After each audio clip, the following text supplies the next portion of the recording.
Hello everyone, welcome to foundation classes. My name is Amit. चलिए आज के सेशन को स्टार्ट करते हैं। देखिए, लास्ट सेशन में हमने बताया था कि जो हमारी इंट्रोडक्शन क्लास थी उसमें हमने बताया था कि हम लोग चाइल्ड डेवलपमेंट एंड पेडागोजी की पीवाईक्यू सीरीज स्टार्ट करने वाले हैं।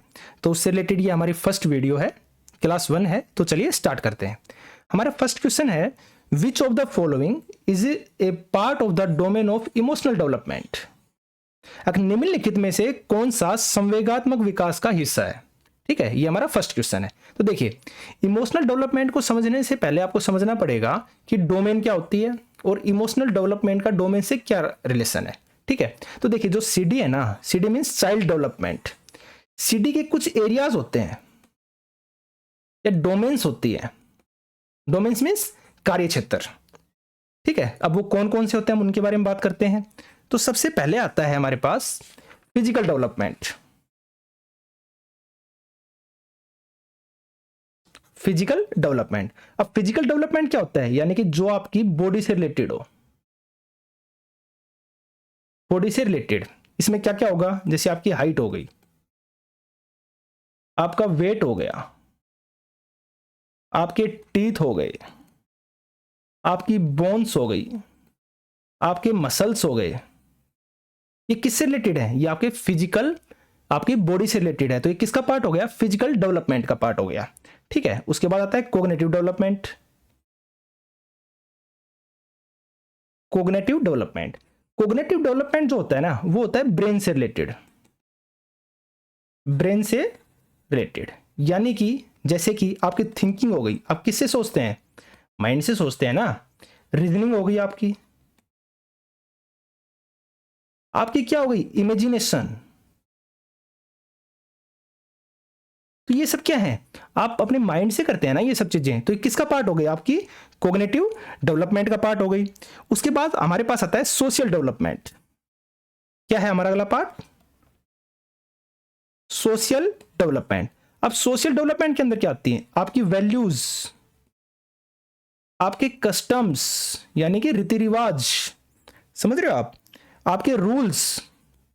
तो ये सब किसके अंदर आते हैं? सोशल डेवलपमेंट के अंदर आते हैं, यानी समाज के अंदर आते हैं। ठीक है, देन उसके बाद इसी तरह होता है हमारा लैंग्वेज डेवलपमेंट, यानी कि आपकी भाषा से रिलेटेड, आपकी लैंग्वेज से रिलेटेड। वो किसके अंदर आता है? हमारा लैंग्वेज डेवलपमेंट के अंदर आता है। तो इसी तरह जो एरियाज होते हैं ना, उन्हीं के अंदर आता है हमारा इमोशनल डेवलपमेंट। क्या आता है? Emotional development. अब इमोशनल डेवलपमेंट का मतलब क्या है? अब जो इमोशनल डेवलपमेंट होता है ना, तो इमोशनल डेवलपमेंट का मतलब क्या हो गया? आपके इमोशंस से रिलेटेड, आपके इमोशंस से रिलेटेड। देखिए, मैं पेन टाइप से लिख रहा हूं तो स्टार्टिंग में थोड़ी सी राइटिंग में प्रॉब्लम आएगी, धीरे धीरे चीजें ठीक हो जाएंगी। ठीक है, आपके इमोशंस से रिलेटेड। अब इमोशंस क्या होते हैं? आपकी फीलिंग्स, जो आप सोचते हैं वो होते हैं आपके इमोशंस। अब हम देखिए, इमोशंस की कुछ प्रॉपर्टीज होती हैं जो कि बहुत ज़्यादा इंपॉर्टेंट है, और ये सब आपको नोट डाउन करनी है। जैसे जैसे मैं बोल रहा हूँ ना, आपको उसी तरह से नोट डाउन करनी है। इमोशंस क्या होते हैं?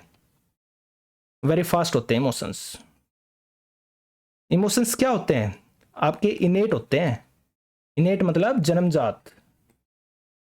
आप जब पैदा होते हैं ना, तो इमोशंस आपके साथ आते हैं। इमोशंस क्या होते हैं? सब्जेक्टिव होते हैं इमोशंस। सब्जेक्टिव होते हैं। सब्जेक्टिव मतलब क्या होता है? जो इमोशंस होते हैं ना, वो इंडिविजुअल टू इंडिविजुअल वेरी करते हैं। जैसे कि मैं आपको बताता हूँ, दो भाई हैं, उनकी किसी के साथ लड़ाई हो गई। आप ये मान लिया, आपको एक एग्जांपल के थ्रू समझा रहा हूं मैं कि दो भाई हैं, उनकी किसी के साथ लड़ाई हो गई। ठीक है, तो दोनों के अब इमोशंस देखना आप। उनमें से एक है ना, वो तो रोने लगता है, और दूसरा क्या कर रहा है? फाइट करने के लिए रेडी हो गया। ठीक है, अब इसने मेरे को ऐसे कैसे बोल दिया, तो वो उसके साथ फाइट करने को रेडी हो गया। तो क्या है? सिचुएशंस तो दोनों के लिए सेम है ना, बट दोनों के इमोशंस क्या हो गए? अलग अलग हो गए। एक लड़ाई करने को रेडी है और दूसरा है वो रोने लग गया। तो ये क्या है? हमारे इमोशंस हैं। तो इसलिए इमोशंस क्या होते हैं? सब्जेक्टिव होते हैं इमोशंस। ठीक है, इमोशंस गुड और बैड, गुड और बैड मतलब इमोशंस अच्छे भी हो सकते हैं, और इमोशन क्या होते हैं? गलत भी हो सकते हैं। और देखिए, जो इमोशंस होते हैं ना, वो एक डोमिनेंट फील्ड है, एक स्ट्रॉन्ग डोमिनेंट फील्ड है। ठीक है, तो ये हो गया हमारे इमोशंस के बारे में। तो इसी तरह कहने का मतलब क्या हो गया, जो इमोशनल डेवलपमेंट है वो किससे रिलेटेड हो गया, इमोशनल डेवलपमेंट किससे रिलेटेड हो गया, आपके इमोशन से हो गया। देखिए अब एक साइकोलॉजिस्ट हुए हैं, तो इमोशनल, जिसने इमोशनल इंटेलिजेंट वर्ड दिया था,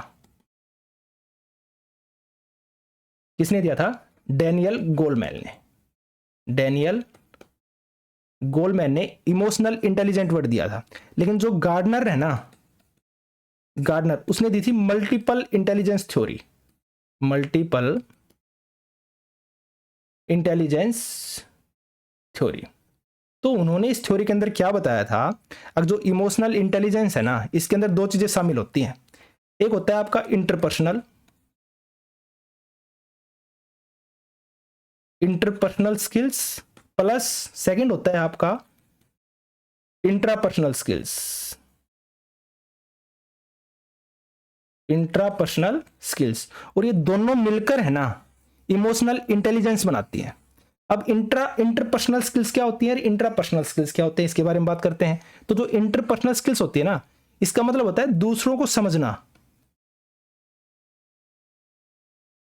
यानी कि आप किसी और को कितनी अच्छी तरह से समझ पाते हैं, ये चीज आती है आपकी इंटरपर्सनल स्किल्स के अंदर। और एक इंट्रापर्सनल स्किल होती है खुद को समझना, यानी अपने खुद के बारे में जानना, खुद को समझना, ये आती है इंट्रापर्सनल स्किल्स के अंदर। तो देखिए अब हमारे हम क्वेश्चंस के ऊपर आते हैं। इसने यहाँ पे पूछा था विच of the following is a part of the domain of emotional development. अब हम ऑप्शंस देखते हैं, ठीक है। सबसे पहले है इंटरपर्सनल स्किल्स, तो मैंने अभी आपको बताया किसका हिस्सा है, इमोशनल डेवलपमेंट का हिस्सा है ना। इंटरपर्सनल स्किल्स प्लस में इंट्रापर्सनल स्किल्स दोनों मिलकर क्या बना रहे हैं, इमोशनल इंटेलिजेंस। सेकंड है हमारे पास अटेंशन एंड मेमोरी। देखो मैंने अभी बताया था आपको, मेमोरी किसका हिस्सा है, कोग्निटिव डेवलपमेंट का, ये तो कोग्निटिव से रिलेटेड हो गया। Functioning of the body system, ये किससे रिलेटेड हो गया, आपका फिजिकल डेवलपमेंट का हिस्सा हो गया। एक होता है परसेप्चुअल एंड मोटर कैपेसिटीज, ये होता है आपका मोटर स्किल्स से रिलेटेड, मोटर स्किल्स से रिलेटेड, या इसको हम साइकोमोटर डोमेन भी बोल देते हैं, साइकोमोटर डोमेन। और जो साइकोमोटर डोमेन है ना, इसका पुराना नाम था कोग्निटिव डोमेन, कोग्निटिव डोमेन। और देखिए ये जो क्वेश्चन है ना, ये आया हुआ क्वेश्चन है, साइकोमोटर डोमेन का ओल्ड नाम क्या है, ये है कोग्निटिव डोमेन।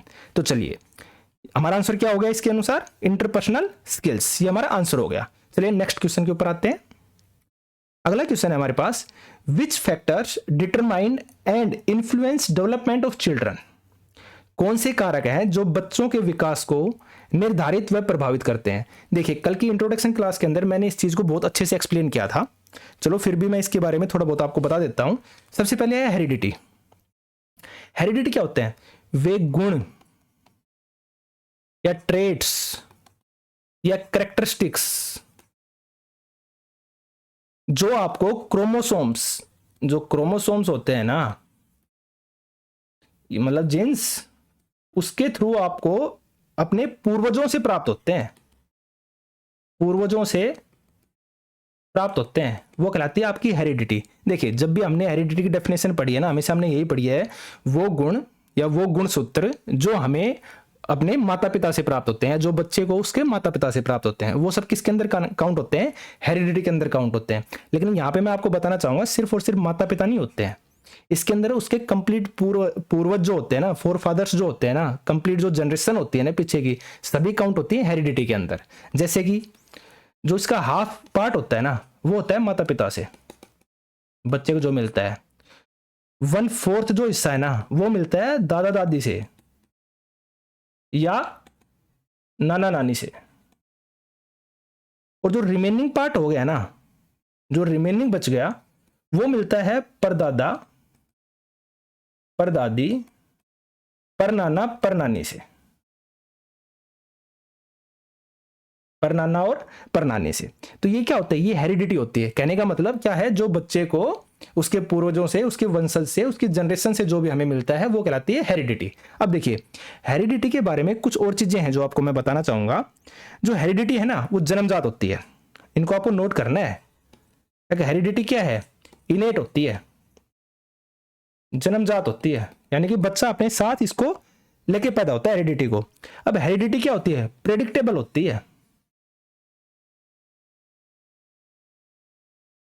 प्रेडिक्टेबल होती है कहने का मतलब क्या है? अंदाजा लगाया जा सकता है। जैसे कि हम लोग बोलते हैं, प्रेडिक्टेबल मैं क्यों बोल रहा हूं, जैसे कोई पेरेंट्स हैं, उनकी हाइट छोटी है, तो हम लोग आइडिया लगा देते हैं जो यार बच्चा होगा ना, उसकी भी हाइट क्या मिलेगी आपको? छोटी ही मिलेगी।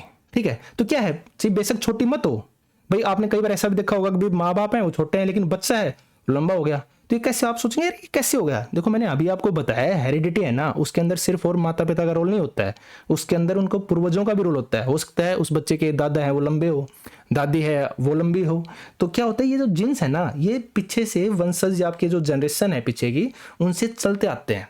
ठीक है, तो इसलिए बोला गया कि हेरिडिटी क्या है? प्रेडिक्टेबल होती है, उसको हम प्रिडिक्ट कर सकते हैं। अब हेरिडिटी के अंदर आता क्या क्या है? जैसे आपका आईज का कलर हो गया,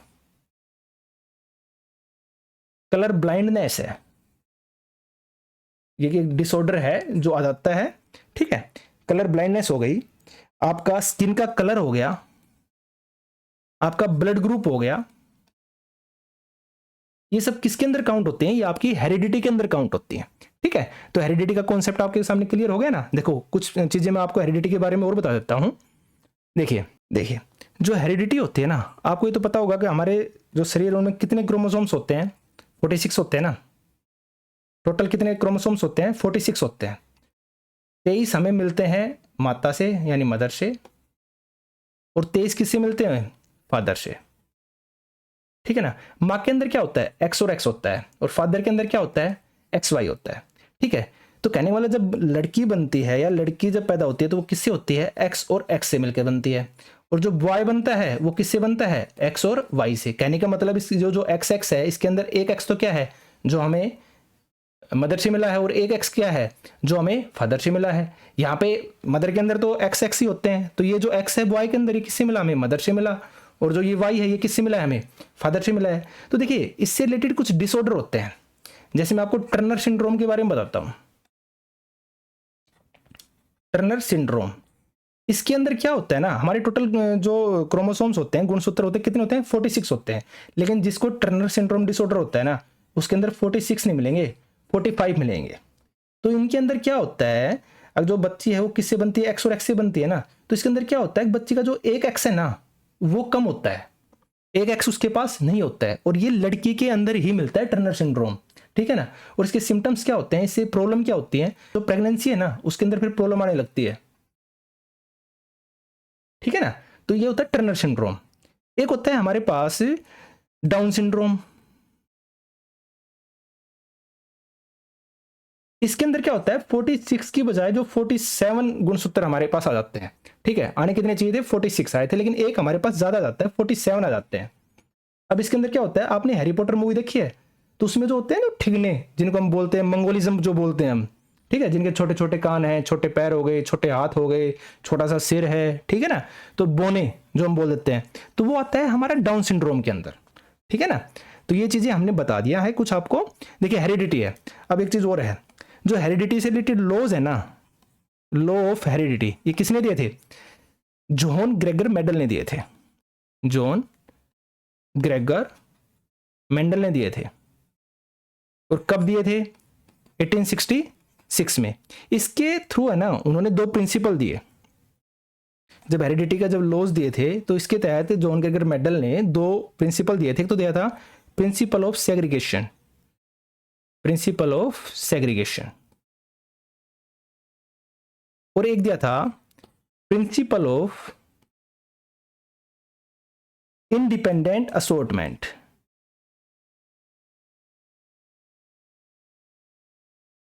ठीक है, देखिए अब हम नेक्स्ट पे आते हैं, उसके बाद हम बात करेंगे फिजिकल एनवायरनमेंट की। अब फिजिकल एनवायरनमेंट क्या होता है? देखिए मैंने आपको बताया था, अब जो फिजिकल एनवायरनमेंट है ना उसके अंदर हम किस किस चीजों को काउंट करते हैं? जैसे एयर हो गया, वाटर हो गया, बिल्डिंग्स हो गई, ठीक है, पार्क्स हो गए, यानी कि आपकी सराउंडिंग जहां पे आप रह रहे हैं वो सब किसके अंदर आता है? आपका फिजिकल एनवायरनमेंट के अंदर आता है। चलो मैं आपको एक एग्जांपल के थ्रू समझाता हूं।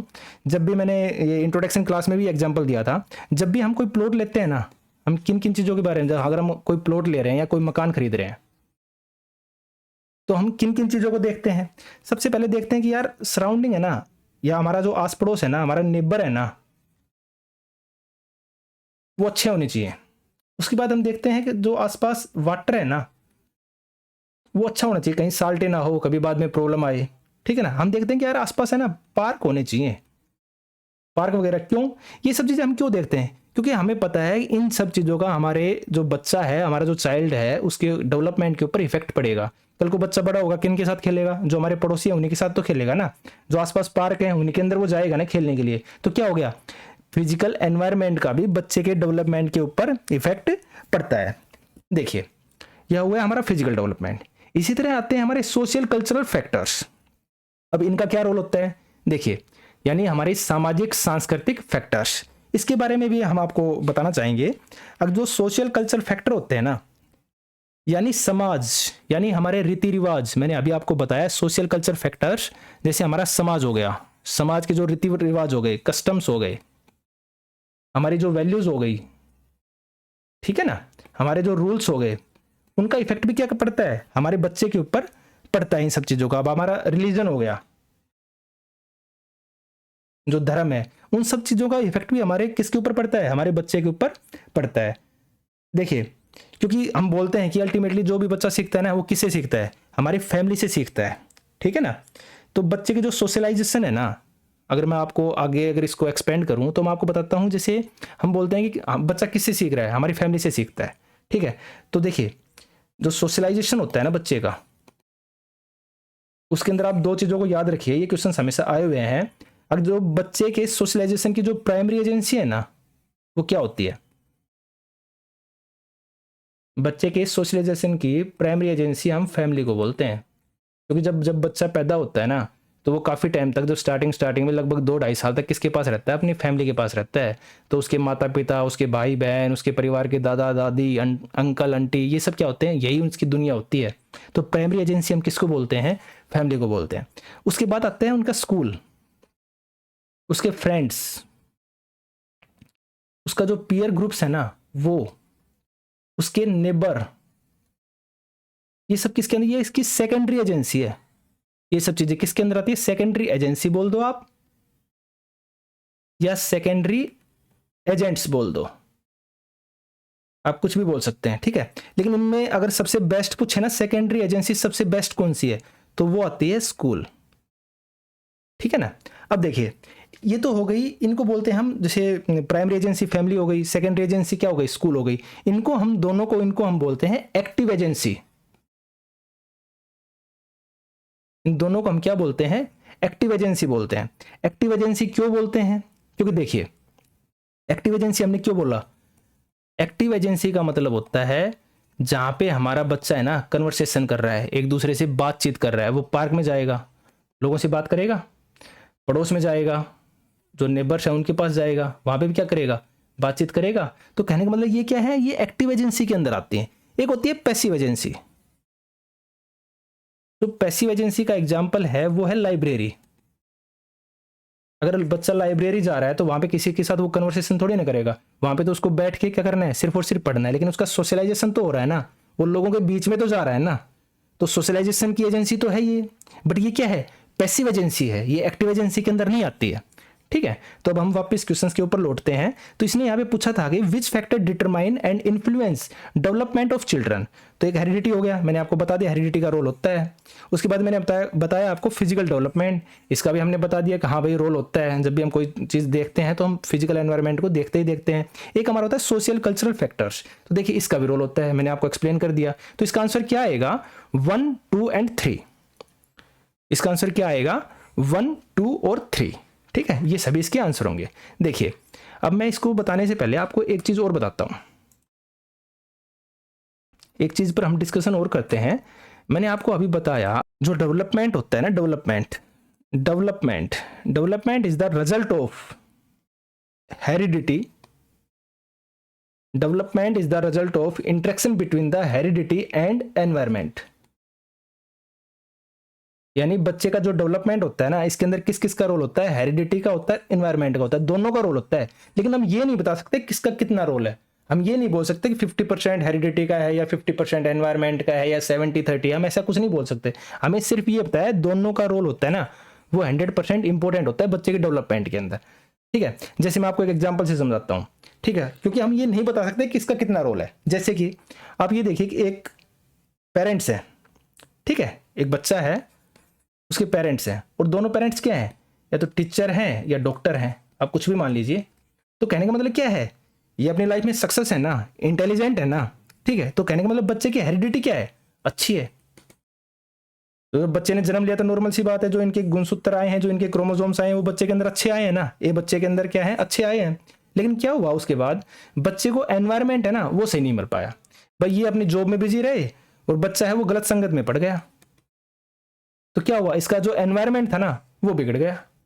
तो जब बच्चे का एनवायरनमेंट बिगड़ा ना, तो नॉर्मल सी बात है बच्चा गलत रास्ते पर चला गया और वो अच्छी तरह से सक्सेस नहीं हो पाया। तो यहाँ पे क्या था, हेरिडिटी तो अच्छी थी, लेकिन बच्चे का एनवायरनमेंट है ना वो खराब हो गया। तो जिसकी वजह से बच्चा उस हिसाब से परफॉर्मेंस नहीं कर पाया जैसे उसको करनी थी। अब हम दूसरी तरफ देखते हैं। अब एक तरफ क्या है ना, अगर हम दूसरी तरफ देखते हैं तो यहाँ पे क्या है, DP is equal to heredity multiply environment. अब यहाँ पे देखिए, अब दूसरा एग्जांपल मैं आपको बता रहा हूँ। अब एक बच्चा है, उसकी हेरिडिटी है ना नॉर्मल है, उसके पेरेंट्स हैं नॉर्मल है, ठीक है, अपना काम चल जाता है, तो इस टाइप से है। लेकिन क्या होता है ना, अब बच्चा जब पैदा हुआ तो उसकी हेरिडिटी नॉर्मल थी, ठीक है, कोई फर्क नहीं पड़ा। लेकिन उसको जो आगे एनवायरनमेंट है ना वो अच्छा मिल गया।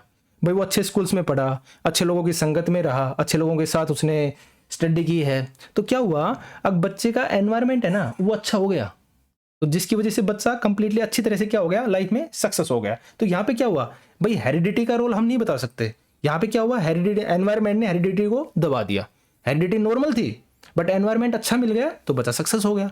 पहले वाले एग्जांपल में क्या था, हेरिडिटी बहुत अच्छी थी लेकिन बच्चे को एनवायरनमेंट अच्छा नहीं मिल पाया, जिसकी वजह से क्या हो गया था, बच्चा डाउन हो गया था। ठीक है ना, तो ये चीजें हैं इसके अंदर। अब चलो हम नेक्स्ट बढ़ते हैं, इसका आंसर क्या हो गया, 1, 2 एंड 3। ठीक है, अब हम नेक्स्ट क्वेश्चन की तरफ बढ़ते हैं, 3rd नंबर पे। यहां पे इसने बोला है, अगर motor coordination of children is not important for learning at school. ठीक है, यानी स्कूल में सीखने के लिए बच्चों के जो गति कौशल होते हैं ना उनका समन्वय महत्वपूर्ण नहीं है। इसका रीजन इन्होंने दिया है, learning and development are independent of each other. ठीक है, तो अब ये ऑप्शन है हमारे पास। देखिए हम सबसे पहले जो स्टेटमेंट है उस पर बात करते हैं। अगर motor coordination of children is not important for learning at schools, motor coordination का मतलब पता है क्या है, जो बच्चे के ईयर हो गए, आंखें हो गई, आईज हो गई, हैंड हो गए, बच्चा इनके बीच में क्या है ना कोऑर्डिनेशन नहीं बना पा रहा है। जैसे बच्चा क्या खेल रहा है, जैसे बैट बॉल खेल रहा है, ठीक है, तो एक बच्चे ने बच्चे की तरफ क्या बॉल भेजी, तो बॉल है ना बच्चा सही तरीके से कैच नहीं कर पाया। ठीक है, बच्चा बैडमिंटन खेल रहा है, तो जब जो रैकेट होता है उससे जब हम मारते हैं शटल को, तो बच्चे को शटल सही तरीके से बच्चा नहीं मार पा रहा। क्यों, क्योंकि वो कोऑर्डिनेशन नहीं बना पा रहा। तो कहीं ना कहीं उसकी सीखने में क्या आ रही है, दिक्कत आ रही है। वो क्लास में पढ़ रहा है तो टीचर उसको पढ़ा रहा है बोर्ड पे, लेकिन वो देख रहा है इधर उधर। ठीक है ना, वो बोर्ड के साथ सही तरीके से कोऑर्डिनेशन नहीं बना पा रहा। तो ये क्या हो गया, ये मोटर कोऑर्डिनेशन है, तो किसके अंदर हेल्प कर रही है, लर्निंग के अंदर हेल्प कर रही है ना, तो ये चीज तो गलत हो गई। अगर motor coordination of children is not important for learning at school, तो ये क्या हो गया, ये चीज तो अपने आप में गलत हो गई। अब इसने आगे बोला है, learning and development are independent of each other. कहने का मतलब ये बोल रहा है कि जो लर्निंग है ना, जो सीखना है ना, और जो विकास है ना, वो एक दूसरे के ऊपर डिपेंड नहीं करते। देखिए ये बात भी गलत होगी। एक प्रिंसिपल है, principle of readiness, principle of readiness. इसके अंदर क्या बताया गया है, अब बच्चा है ना तभी सीखेगा जब वो सीखने के लिए रेडी होगा। अब आप एक बात बताइए, एक 5 साल का बच्चा है, उसको आप तैरना सिखा दोगे या उसको आप साइकिलिंग सिखा सकते हो? भाई नहीं सिखा सकते ना, क्योंकि बच्चे की इतनी एज तो होनी चाहिए ना, उसके पैर तो पहुंचने चाहिए ना ताकि वो साइकिल को चला सके। तो ये क्या है, प्रिंसिपल ऑफ रेडीनेस। तो कहते हैं कि डेवलपमेंट है ना, डेवलपमेंट और लर्निंग एक साथ चलती हैं, एक दूसरे के ऊपर डिपेंड होती हैं। क्योंकि लर्निंग सीखने के लिए भी बच्चे का, जब बच्चा सीख रहा होता है उस टाइम भी उसका क्या होता रहता है, विकास चलता रहता है। तो ये स्टेटमेंट भी हमारी क्या हो गई, गलत हो गई, क्योंकि ये एक दूसरे से क्या है, रिलेटेड है।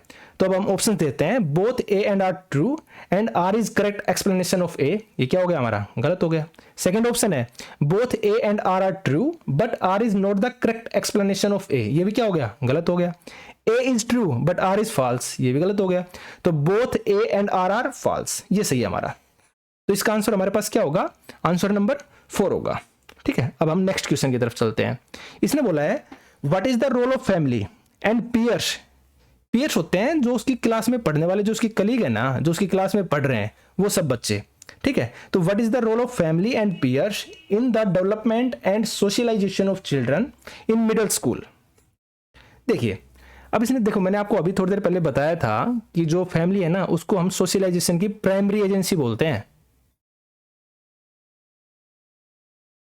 सोशलाइजेशन की प्राइमरी एजेंसी किसको बोलते हैं हम, फैमिली को बोलते हैं। उसके बाद किसको काउंट किया था मैंने, स्कूल को, फ्रेंड्स को, उसके पीयर्स को, इन सबको मैंने काउंट किया था, उसके नेबर्स को। ठीक है ना, ये सेकेंडरी एजेंसी के अंदर मैंने बताया था। और मैंने बताया था कि जो स्कूल है ना वो बेस्ट में आता है। अगर आपको बेस्ट सेकेंडरी एजेंसी पूछता है तो वो क्या होगा, स्कूल होगा। तो हमें पता है कि इन चीजों का रोल तो होता ही है, लेकिन इसने बोला है बोथ हैव नो रोल्स, तो गलत हो गया ना, क्योंकि रोल तो होता है। अब इसने बोला है family does not have any role, तो ये यहीं पे गलत हो गया। Peers have a significant role, significant मतलब बहुत ही महत्वपूर्ण। ठीक है ना, तो ये भी गलत होगा, क्योंकि इसने यहाँ पे बोल दिया कि family does not have any role, जबकि ये बात गलत है, फैमिली का तो रोल होता है। थर्ड है, peers do not have any role, family has a significant role, ये भी क्या हो गया, गलत हो गया, क्योंकि इसने यहाँ पे बोल दिया पियर्स का रोल होता ही नहीं है, जबकि पियर्स का क्या होता है, रोल होता है। ठीक है ना, लास्ट है, बोथ हैव इंपॉर्टेंट दो डिफरेंट रोल्स। अब दोनों का महत्वपूर्ण रोल होता है, लेकिन दोनों का अलग अलग रोल होता है। फैमिली अपनी जगह होती है और जो उसके पियर्स हैं वो अपनी जगह होते हैं। तो हमारा आंसर क्या होगा, 4 नंबर का, अब दोनों का रोल होता है। ठीक है, अब उसके बाद हम नेक्स्ट क्वेश्चन की तरफ चलते हैं। A student is able to interrupt the logic of a verbal statement without questioning the validity of the statement in reality according to पियाजे at which stage of cognitive development is the student. देखिए, ये जो question है ना, ये पियाजे की जो theory है, कॉग्निटिव डेवलपमेंट थ्योरी, वहां से लिया गया है। तो इसके बारे में आपको एक बार डिटेल से बता देता हूं। तो पियाजे की जो कॉग्निटिव डेवलपमेंट थ्योरी है ना, उसमें किसके बारे में बात की गई है, cognitive development theory, cognitive development theory of पियाजे। तो इसमें है ना, पियाजे ने 4 स्टेजेस दिए हैं। ठीक है, तो ये चारों स्टेजेस हैं वो यहां पे लिख रखी हैं। ठीक है, सबसे पहले है sensory stage, sensory motor stage. ये जो स्टेज होती है ना, ये 0 से 2 वर्ष तक होती है, 0 से 2 ईयर तक। ठीक है, इस स्टेज के अंदर बच्चा क्या करता है, जो बच्चा है ना वो बच्चे के जो सेंसेशंस होते हैं ना, उसकी आईज हो गई, उसके ईयर हो गए, ठीक है ना, उसकी स्किन हो गई, इन्हीं से वो अपना कांटेक्ट करता है। ठीक है ना, वो बातचीत जो अपनी कन्वर्सेशन करता है वो इन्हीं के थ्रू करता है। ठीक है, तो ये होती है सेंसरी मोटर स्टेज, 0 से 2 साल तक। ठीक है, उसके बाद आती है हमारे पास प्री ऑपरेशनल स्टेज, ये होती है 2 से 7 साल तक। ठीक है, उसके बाद है हमारे पास कंक्रीट स्टेज, ये होती है 7 से 11 साल तक। और एक होती है फॉर्मल स्टेज, ये 11 प्लस 11 से अगर ऊपर है, 11 से ऊपर है तो हमारी फॉर्मल ऑपरेशनल स्टेज होती है। तो अब हम इन स्टेजेस के बारे में बात करेंगे। ठीक है, सबसे पहले आती है सेंसरी मोटर स्टेज।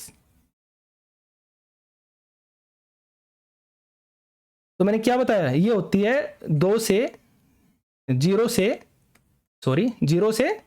2 ईयर तक हमारी सेंसरी मोटर स्टेज होती है। इसके अंदर क्या करता है, जो बच्चा होता है ना वो अपनी इंद्रियों से, जो उसके सेंसेस होते हैं ना, उनसे क्या करता है, एक्टिविटी करता है। ठीक है, उन सेंसेशन से सीखता है बच्चा। ठीक है, लर्निंग करता है इन सेंसेशन से ही, इन सेंसेशन से ही बच्चा क्या कर रहा है, लर्निंग कर रहा है। ठीक है, वो क्या करेगा, जैसे इसकी कुछ प्रॉपर्टीज हैं, कैरेक्टरिस्टिक्स हैं, बच्चा सकिंग करता है, जैसे वो क्या करेगा, अंगूठे को चूसेगा। बच्चा क्या करेगा, ग्रेस्पिंग करेगा, यानी कि चीजों को पकड़ने की कोशिश करेगा।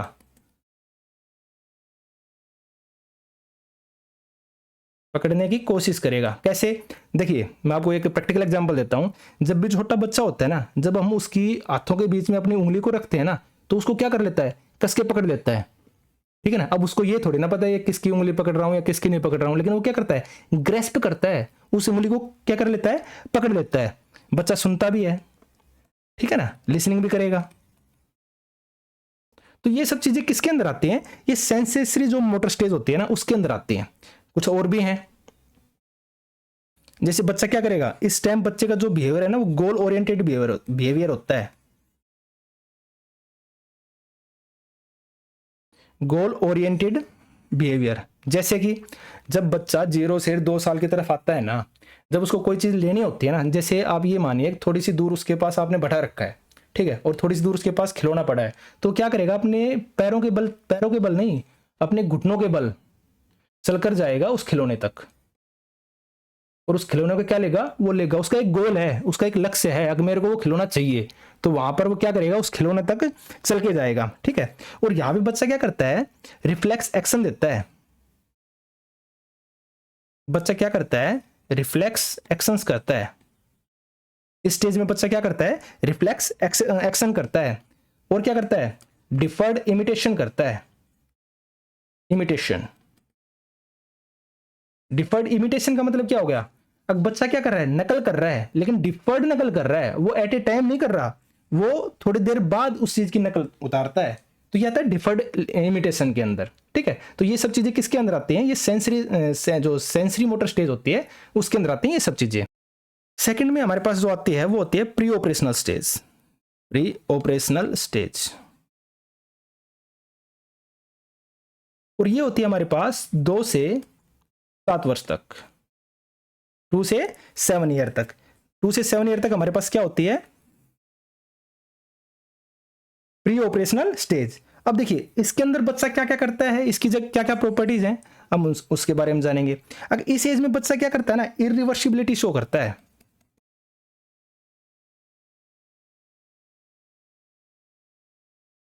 अब बात आती है कि इरिवर्सिबिलिटी क्या होती है। जैसे आप ये मानिए, अगर आपके साथ बच्चा है ना, आप बच्चे को जब 2 से 7 वर्ष तक आता है, या मानिए आप वो 5-6 साल का है, तो आप जब दूध लेने जाते हैं ना, तो आप बच्चे को साथ लेके जाते हैं।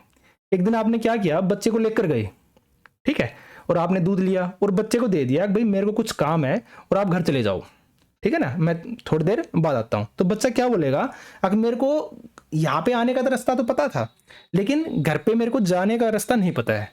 कहने का मतलब वो क्या कर रहा है, वो इरिवर्सिबिलिटी शो कर रहा है, ये अभी उसके अंदर डेवलप नहीं हुई है। उसको ये नहीं पता कि भाई जिस रास्ते से हम आए हैं ना, उसी रास्ते से हमें वापस जाना है, वही तो घर का रास्ता होगा ना।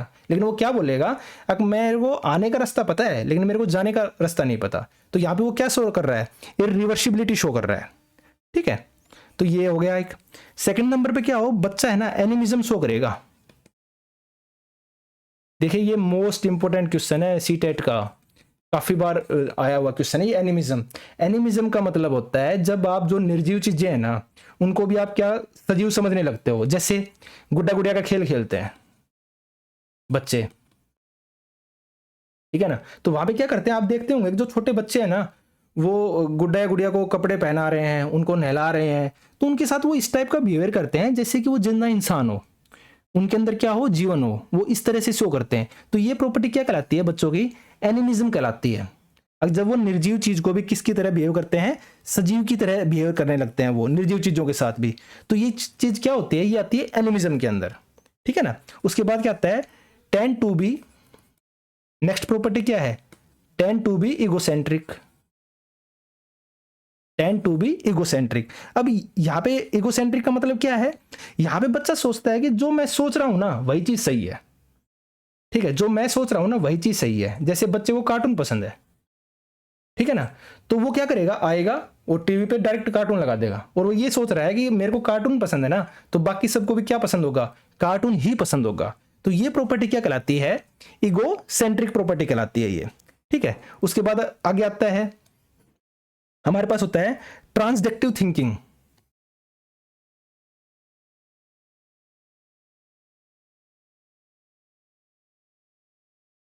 क्या आता है हमारे पास, ट्रांसडेक्टिव ट्रांसडेक्टिव थिंकिंग। कहने का मतलब वो थिंकिंग, वो लॉजिकल थिंकिंग, मतलब कहने का मतलब वो सोचने तो लग गया, लेकिन वो ट्रांसडेक्टिव थिंकिंग है। जैसे कि मैं आपको एग्जांपल के थ्रू समझाता हूँ। बच्चा खेल रहा है, ठीक है ना, और अचानक से साइड में एक कुत्ता भौंका। ठीक है, आप ये मानिए कि बच्चा खेल रहा है और साइड में एक कुत्ता भौंका, तो जैसे उसी टाइम पे उस कुत्ते का भौंकना हुआ और उसी टाइम पे बच्चे का गिरना हुआ, तो बच्चा रोने लग गया।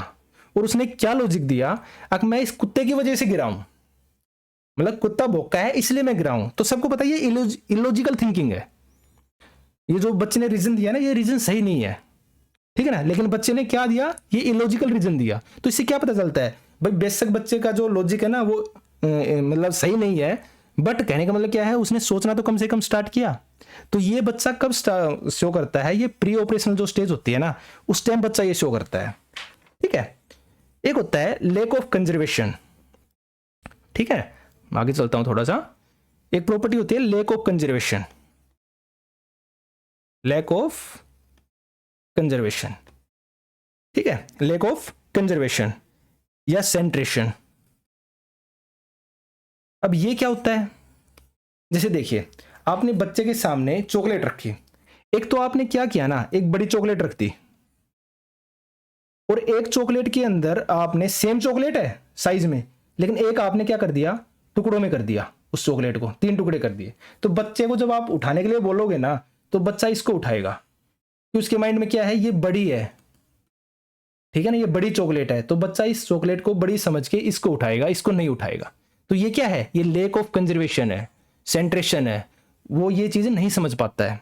तो ये किस स्टेज के अंदर होती है, ये होती है प्री ऑपरेशनल स्टेज के अंदर। ठीक है, अब नेक्स्ट आते हैं concrete operational stage. Concrete operational stage, अब बात आती है कि ये क्या होती है। ये हमारी होती है 7 से 11 साल तक। जो 7 to 11 ईयर का जो बच्चा होता है वो शो करता है कंक्रीट ऑपरेशनल स्टेज के अंदर आता है वो। अब इसकी क्या प्रॉपर्टीज होती हैं, अब हम इसके बारे में देखते हैं। यहां पे बच्चा क्या करेगा ना, सबसे पहले तो बच्चा लॉजिकल थिंकिंग करेगा, मतलब वो लॉजिकली सोचना स्टार्ट कर देता है। यहां पे वो कंजर्वेशन शो करेगा, जो पिछली स्टेज के अंदर बच्चा नहीं समझ पा रहा था ना, वहां पे ये बच्चा उस चीज को समझ लेगा। अब भाई जो चॉकलेट का जो एग्जांपल दिया था ना, वहां पे बच्चा नहीं समझ पा रहा था, लेकिन यहाँ पे बच्चा उस चीज को समझ लेगा। थर्ड नंबर पे क्या करेगा बच्चा, है ना, वो मोर लॉजिकल एंड ऑर्गेनाइज्ड हो जाएगा, मोर लॉजिकल एंड ऑर्गेनाइज्ड हो जाएगा यहाँ पे बच्चा। उसके बाद क्या आएगा, बच्चा रिवर्सिबल सोच सकेगा। यहाँ पे बच्चा रिवर्सिबल सोच सकता है, कहने का मतलब वो समझ जाएगा अब घर जाने का रास्ता और वापस आने का रास्ता, दोनों रास्ते क्या है, सेम है, वो रिवर्सिबल सोच सकता है। यहाँ पे उसमें क्लासिफिकेशन की एबिलिटी आ जाएगी, क्या जाएगा, क्लासिफिकेशन एबिलिटी। ठीक है, वो चीजों को क्लासिफाई कर पाएगा, मतलब कहने का मतलब क्या है, ज्यादा अगर उसके सामने चीजें रखे हैं उन पे से वो चीजों को चुन पाएगा, क्या अच्छी है क्या सही नहीं है। ठीक है, इन चीजों के बारे में। एक होता है जो मोस्ट इंपोर्टेंट है, ट्रांजिटिविटी। ट्रांजिटिविटी शो करेगा बच्चा, कैसे, जैसे हमने बोला ए ग्रेटर देन बी और बी ग्रेटर देन सी, तो बच्चा इस चीज को समझ पाएगा कि अगर ए ग्रेटर देन बी है और बी ग्रेटर देन सी है, तो ए ग्रेटर देन क्या होगा, सी होगा। ठीक है ना, ये चीज कर पाएगा। तो ये सब प्रॉपर्टी थर्ड स्टेज की है। हमारी जो फोर्थ नंबर की स्टेज है वो है फॉर्मल ऑपरेशनल स्टेज।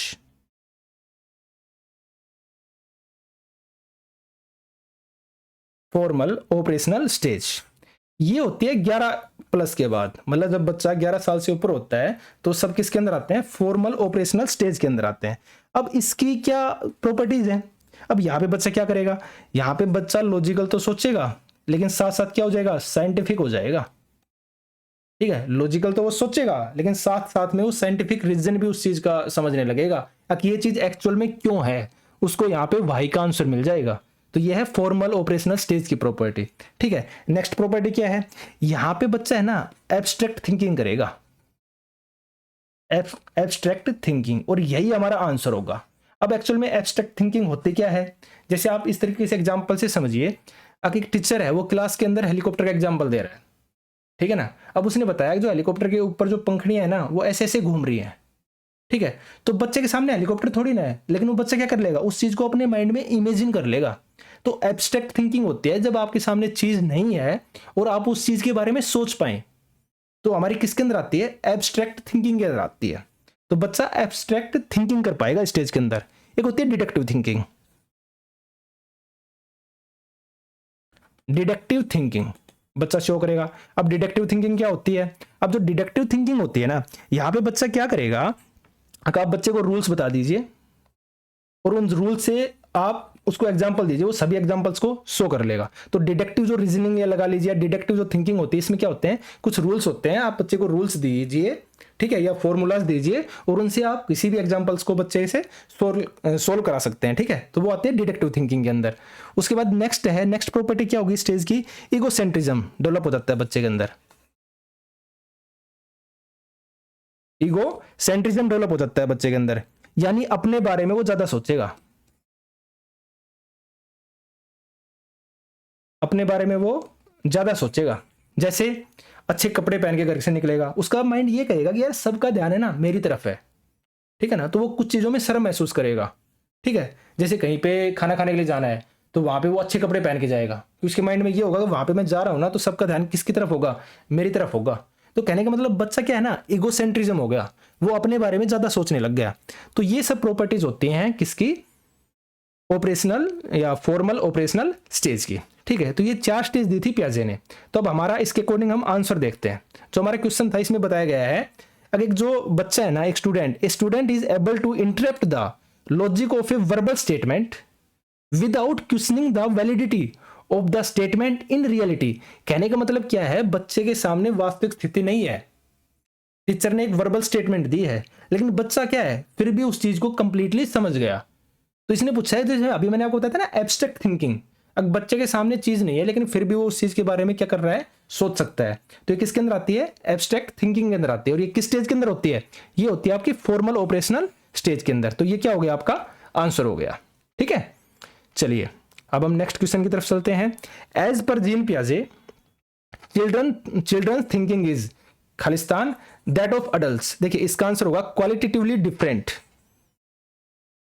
ठीक है, यानी कि गुणात्मक रूप से भिन्न होती है।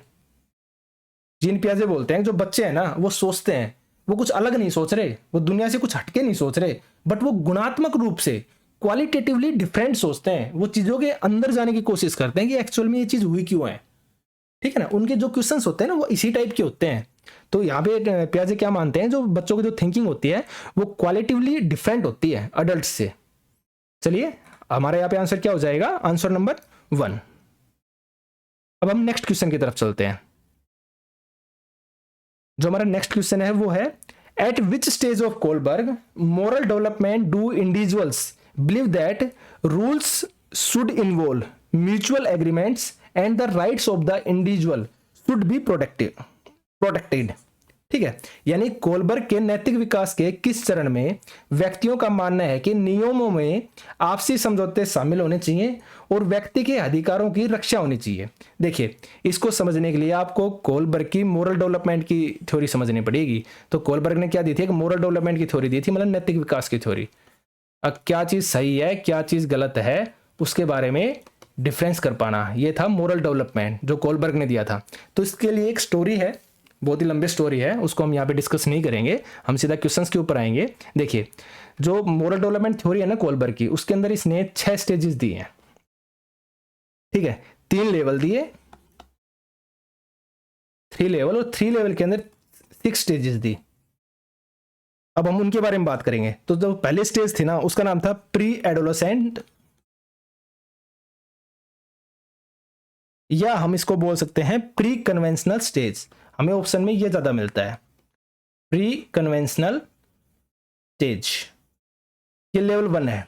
अब इसके अंदर 2 स्टेजेस थी। जो पहली स्टेज थी उसका नाम था पनिशमेंट एंड ओबीडियंस, यानी कि सजा और आज्ञाकारिता अभिविन्यास। अब यहां पे क्या है ना, यहाँ पे बच्चा, यहाँ पे क्या कहना चाह रहा है कोलबर्ग, यहाँ पे उसने बताया कि जो बच्चा है ना वो किसी भी काम को जब भी करता है ना तो वो ये देखता है कि इस काम को करने से मेरे को पनिशमेंट मिली या मेरी तारीफ हुई। अगर पनिशमेंट होती है तो वो समझ जाता है कि यार इस चीज को मेरे को दोबारा नहीं करना है क्योंकि मेरे को सजा मिली है इस चीज की। ठीक है, ये तो हो गई एक चीज। और दूसरी तरफ बात आती है ओबीडियंस की, यानी आज्ञाकारी। यहाँ पे जो बच्चा है ना, उसकी मोरल थिंकिंग नहीं होती है, वो अपनों से बड़ों की आज्ञा मानता है। जो जैसे उसके माता पिता ने कह दिया ना, अगर ये चीज सही है तो उसके लिए वही चीज सही हो जाती है। अगर ये बोल दिया कि ये चीज गलत है तो वही चीज उसके लिए क्या हो जाती है, गलत हो जाती है। उसकी खुद की कोई भी मोरल थिंकिंग नहीं होती इस स्टेज के अंदर। ठीक है ना, तो इस स्टेज को क्या नाम दिया, पनिशमेंट एंड ओबीडियंस। ठीक है, तो ये बच्चे के अंदर होती है। तो देखिए इस स्टेज का क्या नुकसान है, यहाँ पे बच्चे को चोरी तक सिखाई जा सकती है या कोई भी गलत काम करना सिखाया जा सकता है। क्यों? क्योंकि बच्चे की खुद की तो मोरल थिंकिंग है ही नहीं। अगर आप उसको बोलोगे कि भाई चोरी करना अच्छी बात है, तो क्या कहेगा, हाँ ठीक है चोरी करना अच्छी बात है। या दूसरे तरीके से वो रुक कैसे सकता है, अगर आप जब वो चोरी वगैरह करता है तो आप उसको क्या करेंगे, पनिश करेंगे। तो वो समझ जाएगा कि इस चीज की मेरे को सजा मिली है और ये चीज गलत है, तो वो क्या करेगा, अपने आप को रोक लेगा। ठीक है, तो ये तो स्टेज हो गई पनिशमेंट एंड ओबीडियंस। सेकेंड जो स्टेज थी इसी लेवल की, जो सेकंड स्टेज थी वो थी इंस्ट्रूमेंटल स्टेज। ठीक है ना, इंस्ट्रूमेंटल पर्पज, इंस्ट्रूमेंटल पर्पज, जो कि हमारे ऑप्शंस के अंदर भी है, इंस्ट्रूमेंटल पर्पज। अब इसमें क्या होता है ना, ये होता है टिट फॉर टैट, यानी जैसे को तैसा। इस स्टेज के अंदर क्या होता है, बच्चे का मानना होता है कि अगर इसने मेरे साथ ऐसा किया है ना, तो मैं भी इसके साथ ऐसा ही करूंगा। जैसे हम एग्जांपल के थ्रू समझते हैं कि क्लास में बच्चा है, अब एक बच्चे ने दूसरे बच्चे के पेंसिल मार दी, तो दूसरे वाला क्या कहेगा, इसने मेरे को पेंसिल मारी है, मैं भी इसको क्या करूंगा, पेंसिल ही मारूंगा। तो ये क्या है, टिट फॉर टैट है। तो ये किसके अंदर आती है, सेकंड स्टेज है, लेवल फर्स्ट की सेकंड स्टेज। जो लेवल 2 है उसको नाम दिया कन्वेंशनल स्टेज।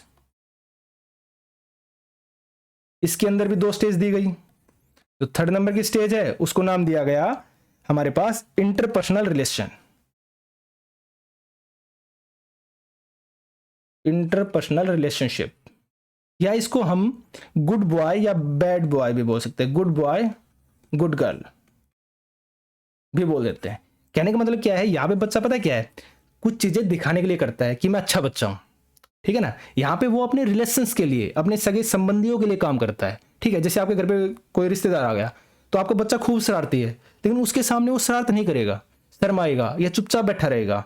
ठीक है, या घर पे आने के बाद होमवर्क करेगा, इस टाइप की चीजें वो करेगा, क्या, अपनी तारीफ पाने के लिए। कहने का मतलब वो है शरारती, लेकिन वो क्या कर रहा है, दिखावा कर रहा है। तो ये थर्ड स्टेज के अंदर आ जाती है इंटरपर्सनल रिलेशंस, या गुड बॉय या good girl.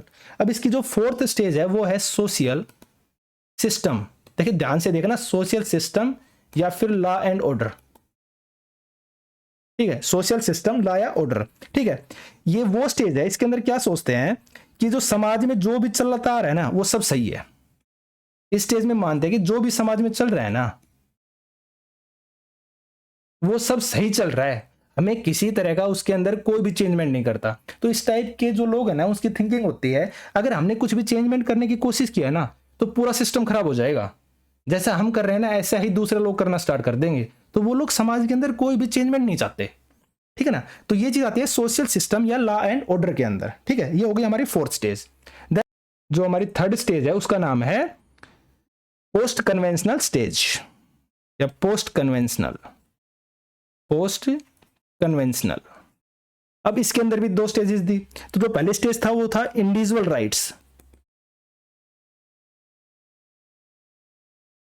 Rights, and social contract.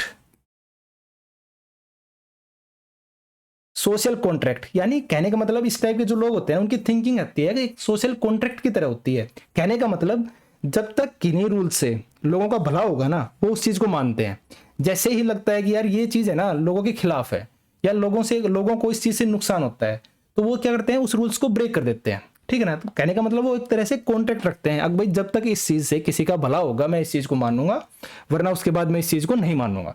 तो ये है individual rights and social contract. उसके बाद जो लास्ट स्टेज दी थी 6 नंबर की थी वो थी यूनिवर्सल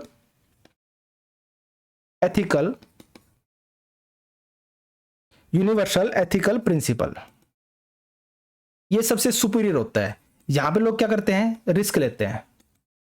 यहां पे ये लोग मानते हैं कि जो रूल्स होते हैं ना वो ब्रेक करने के लिए बने होते हैं। रूल्स जो होते हैं वो ब्रेक करने के लिए बनते हैं, लेकिन जब वो रूल्स ब्रेक करें ना उसमें क्या होना चाहिए, सभी लोगों का भला होना चाहिए। कहने का मतलब ज्यादा से ज्यादा लोगों को क्या होना चाहिए, भला होना चाहिए, तभी हम रूल्स को क्या करेंगे, ब्रेक करेंगे, क्योंकि रूल्स तो ब्रेक करने के लिए ही बने हैं, लेकिन वो किसी के फायदे के लिए होने चाहिए। तो यहाँ पे वो लोग किसी की हेल्प करने के लिए बड़े लेवल पर रिस्क तक ले लेते हैं। तो ये हमारी सबसे लास्ट स्टेज है जो कोलबर्ग की है। तो अब हमारा इसके अंदर आंसर क्या होगा, देखिए अब क्वेश्चन की तरफ चलते हैं हम। Eight which stage of Kohlberg moral development do individuals believe that rules should be involve mutual agreements and the rights of the individual should be protected। जैसे मैंने अभी जो सेकंड लेवल में जो फोर्थ स्टेज बताई थी, तो हमारा आंसर यहाँ पे क्या होगा, सोशल कॉन्ट्रैक्ट ओरिएंटेशन। कहने का मतलब वो लोग क्या करते हैं, कॉन्ट्रैक्ट की तरह करते हैं, जब तक इस चीज से किसी का भला होगा हम रखेंगे, वरना उसके बाद हम रूल्स को क्या कर देंगे, ब्रेक कर देंगे। ठीक है, चलिए नेक्स्ट क्वेश्चन की तरफ। तो इसका आंसर हमारा क्या हो गया, social contract orientation. Third number हमारा आंसर हो जाएगा इसके अंदर, थर्ड नंबर आंसर। चलिए नेक्स्ट क्वेश्चन की तरफ चलते हैं हम। 8th नंबर क्वेश्चन, इसमें क्या है, in his theory Lev Vygotsky proposed that learning is a process of co construction of knowledge. Lev Vygotsky ने सिद्धांत में प्रस्तावित किया कि सीखना ज्ञान के सह निर्माण की प्रक्रिया है। देखिए आप जो वाइगोत्स्की है ना, उसके बारे में सिर्फ एक चीज याद रखिए, इसने जो भी बात की है ना, समाज के बारे में बात की है। इसने मानना है कि जो बच्चा जो भी है ना, वो इंडिविजुअल नहीं सीखता, वो समाज से जब कन्वर्सेशन करता है, लोगों से मिलता जुलता है ना, तब वो सीखता है। तो इसके क्वेश्चंस के अंदर जब भी ऑप्शन मिले ना, आप एक चीज को याद रखिए, आंसर हमें सोशल कल्चरल होगा, क्योंकि इसने एक यही थ्योरी दी है जिसमें इसने बात किया है कि जो बच्चा है ना, वो लोगों से कन्वर्सेशन करके सीखता है, लोगों से इंटरेक्शन करके सीखता है। कभी भी बच्चा अकेला नहीं सीख सकता। ठीक है, तो इसके अंदर हमारा आंसर क्या हो जाएगा, सोशल कल्चरल। अब देखिए नेक्स्ट है, an important classroom implication of लेव वाइगोत्स्की थ्योरीज। अब इसने यहाँ पे देखिए, लेव वाइगोत्स्की ने जो थ्योरी दी थी वो क्या दी थी, सोशल कल्चरल थ्योरी दी थी वाइगोत्स्की ने। ठीक है ना, तो उसने बोला है इसका क्लासरूम में क्या इससे हेल्प मिलती है। ठीक है, या क्लासरूम में इसको हम कैसे यूज कर सकते हैं। तो यहाँ पे ऑप्शन देखेंगे हम, children should be expected to discover things completely on their own. देखिए मैंने अभी क्या बताया, बच्चा खुद से कोई चीज नहीं खोजता, बच्चा कैसे सीखता है, दूसरों से इंटरेक्शन के साथ सीखता है। तो पहला आंसर हमारा गलत हो गया, क्योंकि वाइगोत्स्की ने तो क्या बोला है, अगर बच्चा दूसरों के साथ अंतःक्रिया करके, दूसरों से बात करके, कन्वर्सेशन करके सीखता है। ठीक है ना, लेकिन यहाँ पे इसने क्या बोला है, बच्चा है ना वो खुद से चीजों को खोज पाएगा। तो आंसर गलत हो गया हमारा। नेक्स्ट है, बच्चों में वांछनीय व्यवहार को बढ़ावा देने के लिए उन्हें इनाम देने चाहिए। देखिए, children should be rewarded appropriately to increase desirable behaviour. ठीक है, सेकंड नंबर का ये हो गया। ठीक है, तो देखो ये चीज भी क्या है। अब चलो हम नेक्स्ट देखते हैं, children should be punished to decrease undesirable behaviour. तो ये भी क्या चीज होगी हमारे पास, गलत होगी, क्योंकि बच्चे को पनिश थोड़ी ना करना है। अब आगे है, children should be guided and assisted in their learning. अब बच्चों को क्या करो, मार्गदर्शन करो और उनकी सहायता करो। तो ये चीज कौन करते हैं, जब भाई हम ग्रुप में कोई काम करेंगे तभी तो सहायता होगी ना। वो ग्रुप का मतलब क्या हो गया, समाज हो गया ना, एक दूसरे से कन्वर्सेशन हो गई ना। अब बच्चे आपस में क्या करेंगे, बात करेंगे ना, मार्गदर्शन करेंगे, एक दूसरे की सहायता करेंगे, तो क्या कर रहे हैं, वो सोशल हो रहे हैं, सामाजिक हो रहे हैं एक दूसरे के साथ। तो हमारा आंसर क्या हो जाएगा यहाँ पे, 4th नंबर आंसर हो जाएगा। ठीक है, नेक्स्ट क्वेश्चन की तरफ चलते हैं। Roma helps Jaspreet solve a crossword puzzle by giving prompts and cues, gradually reducing her support as Jaspreet becomes better at it. This is an example of scaffolding, observational learning, multiple intelligence और cognitive conflict. ठीक है, देखिए ये जो term है ना, या जब ये क्वेश्चन है, ये वाइगोत्स्की से लिया गया है। ठीक है, और इसका आंसर क्या होगा, स्कैफोल्डिंग आएगा। अब स्कैफोल्डिंग देखो, इस क्वेश्चन के अंदर क्या बोल रहा है, अगर जो रोमा है ना, वो जसप्रीत की क्या कर रही है, हेल्प कर रही है, एक क्रॉसवर्ड पजल है उसको सुलझाने के लिए। लेकिन वो जब तक ही क्या कर रही है, वो अपनी हेल्प को धीरे धीरे धीरे धीरे कम करती जा रही है। ठीक है, जब तक कि जसप्रीत समझता जा रहा है ना, हाँ अब आगे ये होगा, अब आगे ये होगा, वैसे वैसे क्या कर रही है, वो अपनी हेल्प को हटाती जा रही है। तो इस चीज को कम करने को क्या बोला गया है, स्कैफोल्डिंग बोला गया है। तो स्कैफोल्डिंग एक्चुअल में क्या होता है, स्कैफोल्डिंग एक टेम्परेरी हेल्प होती है। स्कैफोल्डिंग क्या होती है, टेम्परेरी हेल्प होती है स्कैफोल्डिंग, जो सिर्फ जब तक ये दी जाती है तब तक उस चीज तक बच्चा नहीं पहुंच जाता, उसके बाद हेल्प को क्या कर दिया जाता है, हटा दिया जाता है। जैसे मैं आपको एग्जांपल से समझाता हूं, जब बच्चा छोटा होता है ना, तो हम क्या करते हैं, उसको उंगली पकड़ के चलाना स्टार्ट करते हैं। ठीक है ना, लेकिन जैसे ही बच्चा धीरे धीरे चलना स्टार्ट करता है, हम क्या करते हैं, बोलते हैं यार अब उसको खुद चलने दो। तो हम उसको उंगली नहीं पकड़ाते, उसको जब सब जस्ट क्या कर देते हैं, खड़ा कर देते हैं, और वो धीरे धीरे खुद चलना स्टार्ट कर देता है। ठीक है, तो ये क्या है, हम स्कैफोल्डिंग तो दे रहे हैं ना, हम उसको अब क्या कर रहे हैं, उंगली पकड़ के नहीं चलवा रहे, हमने उंगली हटा ली अपनी। ठीक है ना, और बच्चा खुद क्या करता है, चलना स्टार्ट कर देता है। तो ये स्कैफोल्डिंग का एरिया है। ठीक है, देखिए अब इसके बारे में कुछ आपको समझा देता हूं। जैसे इसके अंदर है ना 3 लेयर होती है, आप एक ग्राफ की तरह समझिए इसको, जैसे ये है, ठीक है। तो ये जो यहाँ पे कुछ टास्क है, तो ये तो वो टास्क है जो बच्चा आराम से कर लेता है, इजीली कर लेता है बच्चा, ठीक है, इन चीजों को तो कर लेता है वो। उसके बाद है ना कुछ यहाँ पे टास्क है, और यहाँ पे वो टास्क है जो बच्चा कर तो लेता है, बस को थोड़ी डिफिकल्टी होती है, बट कर लिए उसने, ठीक है। और कुछ टास्क यहाँ पे हैं। अब जो ये टास्क है ना, ये बच्चा किसी की हेल्प से करता है। तो इस वाले जो टास्क है ना, इसमें किसकी जरूरत पड़ी? स्कैफोल्डिंग की जरूरत पड़ी है। स्कैफोल्डिंग की जरूरत कहां पे पड़ी है? इन टास्क के अंदर पड़ती है, क्योंकि यहां पे बच्चा किसी की हेल्प से कर रहा है, कर तो रहा है लेकिन किसी की हेल्प से। यहां पे भी इसको डिफिकल्टी हुई है, बट इसने किया है, खुद किया है, बिना किसी की हेल्प से किया है यहां पे इसने, तो ये काउंट नहीं होगा। यहां पे वो इजिली कर ही रहा है। और जो ये एरिया है ना, इसके अंदर वो टास्क होंगे जो बच्चा कर ही नहीं पाएगा। तो यहां से और यहां तक का जो एरिया हो गया ना, यहां से यहां तक का एरिया, इस एरिया को बोलते हैं zone of proximal development. Zone of proximal development, ठीक है ना। इसके अंदर क्या होता है? स्कैफोल्डिंग होती है। तो इस टर्म को क्या हो गया? स्कैफोल्डिंग हो गई। इसका आंसर क्या होगा हमारे पास? स्कैफोल्डिंग, मतलब एक टेम्परेरी हेल्प जो कुछ टाइम के लिए दी गई और उसके बाद हटा ली। और ये क्वेश्चन बहुत ही मोस्ट इंपोर्टेंट क्वेश्चन है, जो काफी बार आया हुआ क्वेश्चन है हमारे पास, ठीक है। चलिए नेक्स्ट क्वेश्चन की तरफ चलते हैं हम। अगले में बोला गया है, in a progressive classroom the teacher should be didactic and keep the children in control by maintaining pin drop silence, ठीक है। एक प्रगतिशील कक्षा में शिक्षिका को होना चाहिए और बच्चों को नियंत्रण में रखना चाहिए, ठीक है। तर्क क्या दे रखा है? बच्चे तभी सीखते हैं जब शिक्षक उन पर पूर्ण रूप से नियंत्रण रखते हैं। अब हमें ये चीजें आंसर के थ्रू बताने हैं। अब आप खुद बताइए, कोई प्रोग्रेसिव क्लासरूम है, एक जो प्रोग्रेसिव क्लासरूम होता है ना, वो एक क्रिएटिव क्लासरूम होता है। वहां पे मतलब वो जो क्लासरूम है ना, वो क्या होता है? चाइल्ड सेंटर्ड होता है। वहां पे बच्चे की सुनी जाती है, बच्चा जो चीज बोल रहा है ना उसको वैल्यू दी जाती है। तो वहां पे आप बच्चों के ऊपर कंट्रोल कैसे रखोगे? आप कैसे बोल सकते हो कि आप चुप होकर बैठ जाइए? अगर बच्चे को आप चुप होकर बैठने को बोल देंगे, बच्चा कुछ पूछेगा ही नहीं आपसे, तो ये चीज तो अपने आप क्या हो गई? गलत हो गई ना। अब आगे उसने बोला चिल्ड्रन लर्न ओनली, बच्चे केवल तभी सीखते हैं जब शिक्षकों का उनके ऊपर क्या होगा? कंट्रोल होगा। तो ये चीज भी क्या हो गई? गलत हो गई, क्योंकि कंप्लीटली कंट्रोल होगा तो बच्चे पूछेंगे क्यों? वो तो डरेंगे ना। तो ये चीज क्या हो गई? गलत हो गई। तो हमारा आंसर क्या होगा? Both A and R false, दोनों क्या है? गलत है। तो फोर्थ नंबर हमारा क्या हो जाएगा? आंसर हो जाएगा। नेक्स्ट है, individuals with Khalistan are able to make connection based on their prior knowledge and are drawn to categorization patterning and relationships between ideas. कहने का मतलब यहां पे वो क्या कह रहा है? खालिस्तान वाले व्यक्ति अपने पूर्व ज्ञान के आधार पर संबंध बनाने में सक्षम होते हैं और विचारों के बीच वर्गीकरण, पैटर्निंग और संबंध को गहराई से देख पाते हैं। देखिए, गार्डनर ने मल्टीपल इंटेलिजेंस थ्योरी दी थी।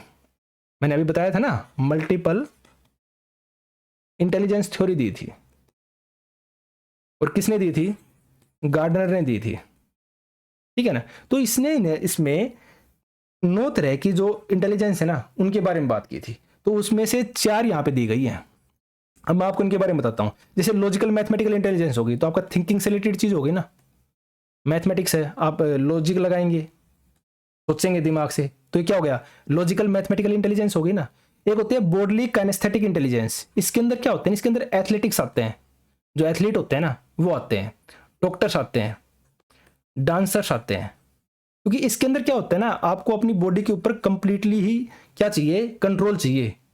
तो डांसर क्या होता है? वो अपना बॉडी पर कंप्लीटली कंट्रोल रहा है। जैसे ऋतिक रोशन है, कितना अच्छा डांस करता है, कि उसका अपनी बॉडी के ऊपर क्या है? कंप्लीट कंट्रोल है। डॉक्टर है, वो जब वो ऑपरेशन करता है, अगर आप मानो उस टाइम उसके हाथ कांपने लग जाए ऑपरेशन करते टाइम, तो मरीज का क्या होगा? तो क्या है? उसका अपने माइंड के ऊपर, अपने हाथों के ऊपर क्या है? कंप्लीट कंट्रोल है। इसी तरीके से क्या है? खिलाड़ी होते हैं, उनका भी अपनी बॉडी पर क्या होता है? कंप्लीट कंट्रोल होता है। तो बॉडली कैनेस्थेटिक जो इंटेलिजेंस होती है ना, इसका मतलब है कि जो गार्डनर ने बोला था कि जो माइंड है ना, उसके 9 हिस्से होते हैं और 9 हिस्सों के अंदर ये सब चीजें होती हैं। अब एक इंटरपर्सनल इंटेलिजेंस है इस टाइप का, जिसके अंदर ये खूबी होगी ना, ये प्रॉपर्टी होगा ना, वो बंदा क्या करेगा, दूसरों को बहुत अच्छे तरीके से समझ पाएगा। हमने पीछे डिस्कशन किया था इस चीज़ के बारे में, इंटरपर्सनल इंटेलिजेंस क्या होती है। तो यहाँ पे जो व्यक्ति है वो दूसरों को बहुत अच्छी तरीके से समझ पाएगा। एक लिंग्विस्टिक इंटेलिजेंस होती है, यानी कि आपकी भाषा से संबंधित। तो जो इस चीज़ में अच्छा होगा ना जो व्यक्ति, वो क्या बनेगा, ओरेटर बनेगा, पोइट बनेगा, या फिर क्या बनेगा, नेता बनेगा। क्योंकि ये लोग क्या होते हैं, बहुत ही अच्छा बोलते हैं। या फिर राइटर बनेगा, पर लिखेगा ना, तो ये क्या है, उनकी भाषा बहुत ही अच्छी है, तो वो ये बनेंगे। ठीक है, अब ऊपर इसने क्या बोला था, अब वो पिछली जो उसकी नॉलेज है ना, उस बेस पर क्या करता है, वो वर्गीकरण करता है, पैटर्निंग करता है, शब्दों को गहराई से देख पाता है। तो ये सब क्या है, लॉजिकल मैथमेटिकल थिंकिंग। तो ये हमारा इंटेलिजेंस, ये क्या होगा, हमारा आंसर होगा। तो इसका आंसर क्या होगा, आंसर नंबर फर्स्ट। ठीक है, अब नेक्स्ट चलते हैं।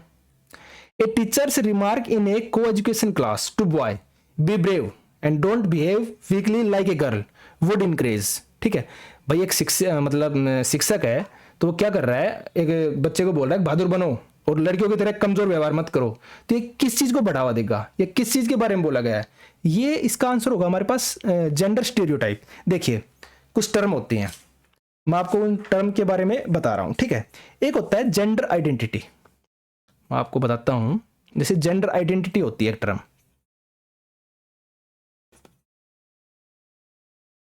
तो ये क्या होती है, आप मेल हैं या फीमेल है, ये आपकी आइडेंटिटी है। ठीक है, जस्ट इतना है बस, जेंडर आइडेंटिटी, या तो आप मेल होंगे या फीमेल होंगे। ठीक है, तो ये आपकी क्या हो गई, ये आपकी जेंडर आइडेंटिटी हो गई। ठीक है, एक होता है जेंडर टाइपिंग। जेंडर टाइपिंग ये पता क्या होता है, जैसा हमसे समाज चाहता है ना, अगर हम वैसा ही करने लगते हैं तो हम क्या करते हैं, जेंडर टाइपिंग शो कर रहे हैं। जैसे मैं आपको एग्जांपल के थ्रू समझाता हूं। जैसे समाज में बोला जाता है कि लड़के हैं ना वो रोते नहीं है, लड़के रोते नहीं है। तो अगर लड़का नहीं रो रहा ना, तो वो क्या शो कर रहा है, जेंडर टाइपिंग शो कर रहा है। ठीक है ना, जैसे बोला जाता है कि भाई लड़के हैं ना वो स्वभाव में क्या होते हैं, आक्रामक होते हैं, मतलब गुस्सेल होते हैं, गुस्सा होता है लड़कों के अंदर। तो अगर वो गुस्सा शो कर रहे हैं ना, तो इसका मतलब क्या है, वो जेंडर टाइपिंग शो कर रहे हैं। ठीक है ना, तो यही चीज होती है जेंडर टाइपिंग। कहने का मतलब जो हमसे समाज चाहता है, अगर एग्जैक्ट हम वैसे ही चीजें करते हैं तो हम क्या शो कर रहे हैं, हम जेंडर टाइपिंग शो कर रहे हैं। एक होता है gender stereotype.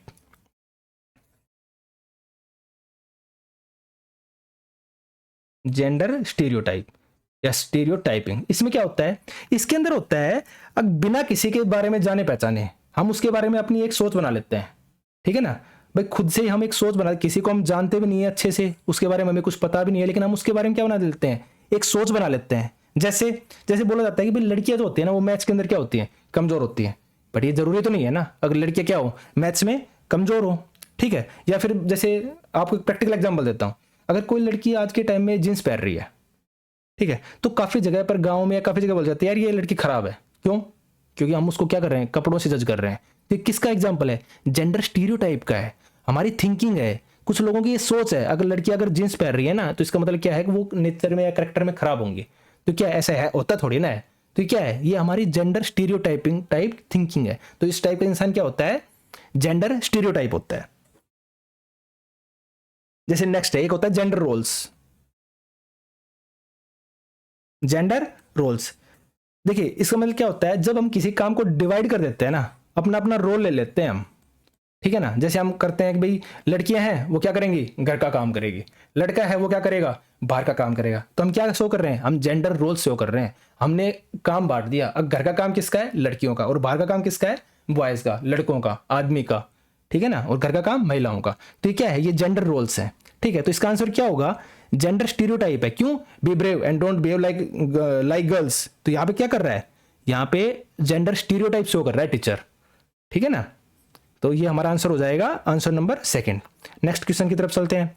Which of the following are the characteristics of continuous and comprehensive evaluation. ठीक है, इट्स प्राइम आंसर देखिए इसका, its primary objective is to segregate and label children. देखिए बच्चों को क्या करना, पृथक्करण करना या बच्चों को लेबल करना। अच्छा आप देखिए, आप चाहते हैं कि आपके बच्चों को ये बोले कि यार बच्चा है ना पढ़ाई में कमजोर है, निकम्मा है, पागल है बच्चा, बुद्धू है, इस टाइप के वर्ड।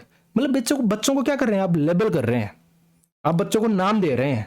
ठीक है ना, उनको बात की बच्चों से आप क्या कर रहे हैं, अलग कर रहे हैं। तो आपको लगता है ये कंटिन्यूस एंड कम्प्रिहेंसिव इवैल्यूएशन का एक जो कैरेक्टरिस्टिक्स है वो हो सकती है? नहीं हो सकती ना, तो ये आंसर क्या होगा, गलत हो गया। इसमें बोला जाता है it provides opportunity for teachers to reflect on their pedagogy. Pedagogy मैंने आपको बताया था स्टार्टिंग में, वे ऑफ टीचिंग। इसने बोला है कि इसमें जो कंटिन्यूस एंड कम्प्रिहेंसिव जो इवैल्यूएशन होता है ना, ये टीचर्स की जो पढ़ाने का तरीका है ना उसको इंप्रूव करने का मौका देता है, या टीचर्स को समझने का मौका देता है कि उनको अभी अपनी टीचिंग के अंदर किन चीजों के बारे में इंप्रूव करने की जरूरत है। तो ये आंसर क्या होगा, सही होगा। अगला है it incorporates assessment as a part of learning. ठीक है, यह शिक्षकों को, जैसे आगे अगर हम देखते हैं इसको हिंदी के अंदर, तो यह क्या बोल रहा है, यह मूल्यांकन को सीखने का हिस्सा मानता है। It incorporates assessment as a part of learning, यह मूल्यांकन को सीखने का हिस्सा मानता है। ये चीज क्या है, सही है, क्योंकि असेसमेंट क्या है, एक सीखने का तो हिस्सा है ना। जब असेसमेंट करेंगे तभी तो हमें हमारी कमियों का पता चलेगा, और जब कमियों का पता चलेगा तभी हम सीखेंगे, तभी उन कमियों के अंदर ऊपर हम काम करेंगे। तो ये चीज क्या हो गई, सही हो गई। अगला है it helps to promote learning by inducing fear and anxiety.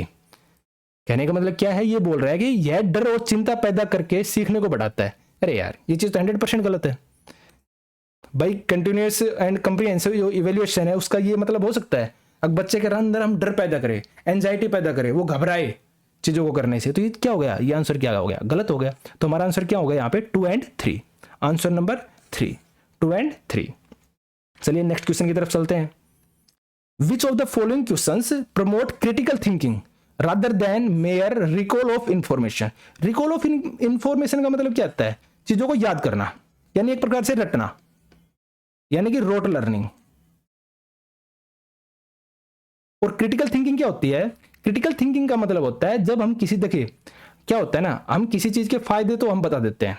जैसे आपके पास कोई भी एक चीज है, आप उसके फायदे तो हमें बता दोगे, यार इस चीज के ये फायदे हैं, आपको कंप्यूटर लेना है या कोई भी चीज आप परचेज कर रहे हैं, आप उसके फायदे 100 गुना दोगे क्योंकि आपको वो चीज चाहिए। लेकिन क्रिटिकल थिंकिंग क्या होती है, जब हम किसी चीज को परचेज करते हैं, कोई भी चीज हमारे पास है ना, तो उसके बेनिफिट के साथ साथ हम उसके नुकसान भी बता पाए, तो वो काउंट होता है क्रिटिकल थिंकिंग के अंदर। ठीक है ना, तो यहां पे इसने क्या बोला है, क्रिटिकल थिंकिंग का जो क्वेश्चन है ना वो निम्नलिखित में से कौन सा है। जैसे यहां पे देखिए, in which year was the last census held, कब हुई थी, 2011 में हुई थी जनगणना लास्ट। ठीक है ना, अभी नहीं हुई है, तो ये क्या है, फैक्चुअल क्वेश्चन है। लर्निंग क्या है, रोट लर्निंग, या रट सकते हैं आप। Where was Mahatma Gandhi born, कहां पे हुए थे, पोरबंदर गुजरात के अंदर। ठीक है ना, 2 अक्टूबर 1869। तो ये भी क्या है, रोट लर्निंग का क्वेश्चन है। Who was the first president of India, कौन थे, डॉक्टर राजेंद्र प्रसाद। ये भी क्या है, रोट लर्निंग का है। अगला क्वेश्चन है, how can democratic ideals be promoted in a society, समाज में लोकतांत्रिक आदर्शों को बढ़ावा कैसे दिया जा सकता है। तो ये क्या है, ये इंडिविजुअल क्वेश्चन है, यहाँ पे लोग अपने अपने अकॉर्डिंग चीजों को बताएंगे। तो यहाँ पे क्या होगी, क्रिटिकल थिंकिंग होगी, यहाँ पे उस चीज के फायदे भी बताए जाएंगे और नुकसान भी बताए जाएंगे। तो इसका आंसर हमारे पास क्या हो जाएगा, 4th हो जाएगा, क्योंकि बाकी सभी तो क्या है, रोट लर्निंग से रिलेटेड हो गए। ठीक है ना, तो हमारा आंसर क्या हो जाएगा, 5th नंबर का, 4th नंबर का। ठीक है ना, तो ये था हमारा आज का सेशन। चलिए सेशन को यहीं पे समाप्त करते हैं। मैंने कंप्लीट, देखिए वीडियो थोड़ी सी लंबी हो सकती है बिकॉज, और अभी भी मैंने काफ़ी शॉर्ट करने की कोशिश की है। ठीक है ना, लेकिन इतना तो बताना पड़ेगा, अगर आपको कंप्लीटली उस टॉपिक के बारे में बताना है तो इतनी तो नॉलेज आपको देनी पड़ेगी ही पड़ेगी। और एक चीज़ आप याद रखिए, कभी भी है ना इन क्वेश्चंस को सिर्फ ऐसे रिवाइज नहीं करना है, जो मैं साइड में बोलता हूँ ना हमेशा वो चीज़ काम आती है। ठीक है ना, जो साइड में हम एक्सप्लेनेशन देता हूँ, जो एग्जांपल देता हूँ, वो चीज़ समझ में आती है। क्योंकि देखिए आप एक चीज़ समझिए, सीटेट जो है ना उसके अंदर कभी भी फैक्चुअल क्वेश्चन नहीं आते हैं, रटने वाले क्वेश्चन कभी नहीं आते, वहां पे अप्लाइड क्वेश्चन आते हैं। और अगर आपको अप्लाइड क्वेश्चन को टैकल करना है तो आपको सीधी सिंपल सी बात है, उन चीज़ों को, उन कंसेप्ट को समझना पड़ेगा, रटना नहीं है, उन चीज़ों को समझना है। अब आपने ये जो प्रैक्टिस सेट किया है इसके अंदर आप देख सकते हैं जितने भी क्वेश्चन हैं ये सारे ओरिजिनल क्वेश्चन है, और यहाँ पे सारे के सारे क्वेश्चन अप्लाइड क्वेश्चन है, कोई भी फैक्चुअल क्वेश्चन नहीं है। तो जो इस चीज़ का फायदा फिर कैसे होगा, जब आप किसी भी टॉपिक को कर रहे हैं ना, तो जो मैं साइड में बोल रहा हूँ उस चीज़ को आप एग्जाम्पल एज इट इज लिखिए। जो भी चीज़ मैं बोल रहा हूँ ना, ये चीज़ आपको याद रखने में एकदम सिंपली, जो मैं एग्जांपल देता हूँ, जैसे जो लोकल एग्जांपल उठाता हूँ या जो प्रैक्टिकल एग्जांपल्स उठाता हूँ, तो उनसे क्या होगा कि आप चीज़ों को माइंड में सेट कर पाएंगे। अगर इस टाइप की लोगों की थॉट होती है तो इसका आंसर ये होगा। ठीक है ना, तो चलिए आज के सेशन को यहीं पर समाप्त करते हैं। Thank you very much.